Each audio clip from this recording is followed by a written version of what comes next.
Yeah. Which is maybe why they took that one. Another reason to go back and watch the movie for the 1000th time. One of many. Yeah. It's a masterpiece of minimalism. There's no, I mean, Pacino has huge moments in the movie, and De Niro has a big heist that, a couple of big heists that he pulls off. But the two of them together, it's not, I mean, the fireworks are internal. Yeah. It's like combustion. It's such a well-crafted movie that it's not a climax of anything. Yeah. It's just setting up Yeah. everything. It's acknowledging everything that's come before it, and giving its fan service in a way that it's giving everybody the scene that they want between the two of them. It was perfect. It was them doing what they do, It's not even particularly witty banter. No, it's not. It's just good talk. It's good conversation. It really is. Watching that movie, from my point of view, is how ruthless De Niro's character really is. He's easy to fall in love with as a character. Mm-hmm. He's easy to like, even if you're one of those kind of guys that can root for the bad guy in the movie. Because he's so smooth, he's so slick. He's smooth, and he seems to have a code of honor about him. Yeah. He's not, like he says, doing thrill-seeking liquor store holdups, right? So you get the impression that the body count around him should be minimal and only around people that are sort of directly involved with him, but that's not the case. And we're reminded by that by him simply tucking the gun under his leg when Pacino pulls him over. That gives you the impression that this is a guy ready to blow away a police officer in the middle of the street. But it's really evident when, after Val Kilmer's hurt, De Niro's able to grab him and sort of drag him away, and it sort of carries over into this, I think it looks like a supermarket area. Yeah. Yeah, it's like the parking lot of a supermarket. When Pacino finally catches up with him at the supermarket parking lot, De Niro is holding Val Kilmer, still machine gun in hand, and he blindly turns around. He's aware that Pacino or someone else is behind him. He blindly turns around and just immediately starts firing into the crowd. There's even a few, you'd have to go back and watch it, but I think you even see a few innocent bystanders get shot. I think there are some people who get hit. And to me, that's, it's overlooked. Like we root for this guy. We understand that this is a guy that's been in prison for many years, and he probably had a really crappy childhood and all this stuff.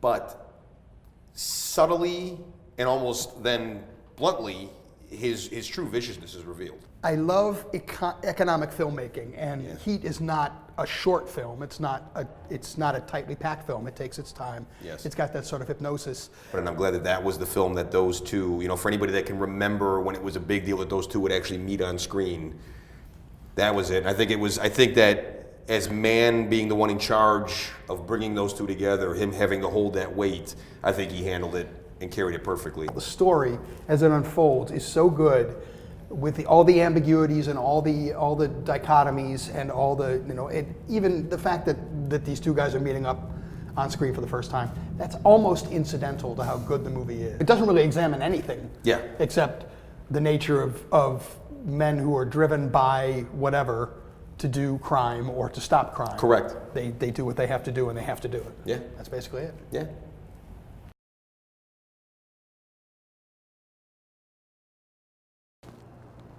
"7 years at Folsom. In the hole for 3. McNeil before that. McNeil as tough as they say. You looking to become a penologist? Are you looking to go back? I chased down some crews, guys just looking to fuck up, get busted back. Is that you? You must have worked some dipshit crews. I worked all kinds. You see me doing thrill-seeking liquor store holdups with a Born to Lose tattoo on my chest? No, I do not. Right. I am never going back. Then don't take down scores. I do what I do best. I take scores. You do what you do best. Trying to stop guys like me. So you never wanted a regular type life? The fuck is that? Barbecues and ball games? Yeah. Just regular type. Like your life? Me? No. My life is a disaster zone. I got a stepdaughter so fucked up because her real father is this large type asshole. I got a wife, we're passing each other on the downslope of a marriage, my third, because I spend all my time chasing guys like you around the block. That's my life. Guy once told me, don't get yourself attached to anything you can't walk out on in 30 seconds if you feel the heat around the corner.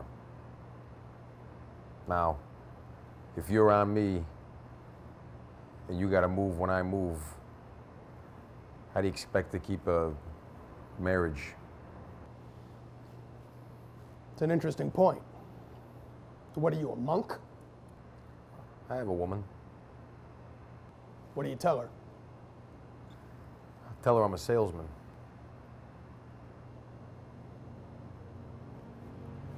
So, if you spot me coming around that corner, you're just going to walk out on this woman? Not say goodbye? That's the discipline. That's pretty vacant. Is what it is. It's either that or we both better go do something else, pal. I don't know how to do anything else. Neither do I. I don't much want to either.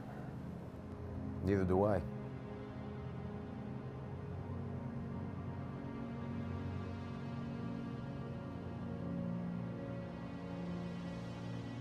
You know, I have this recurring dream.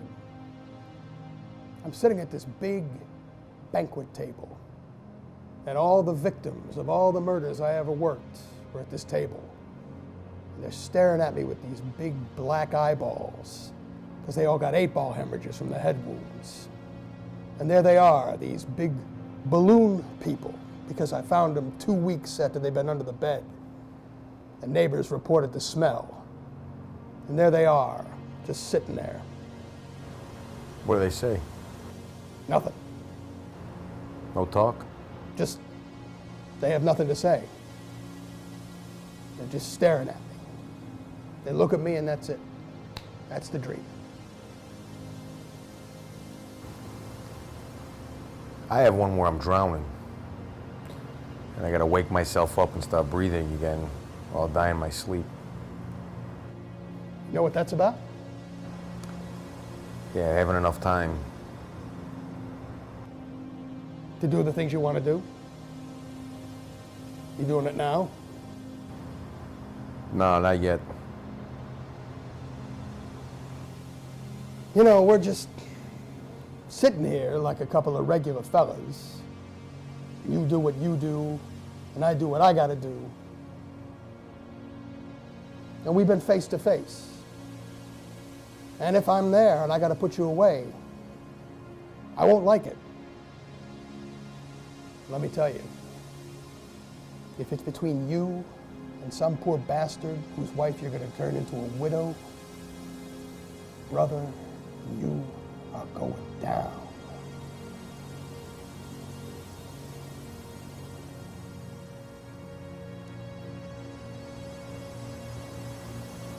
There's a flip side to that coin.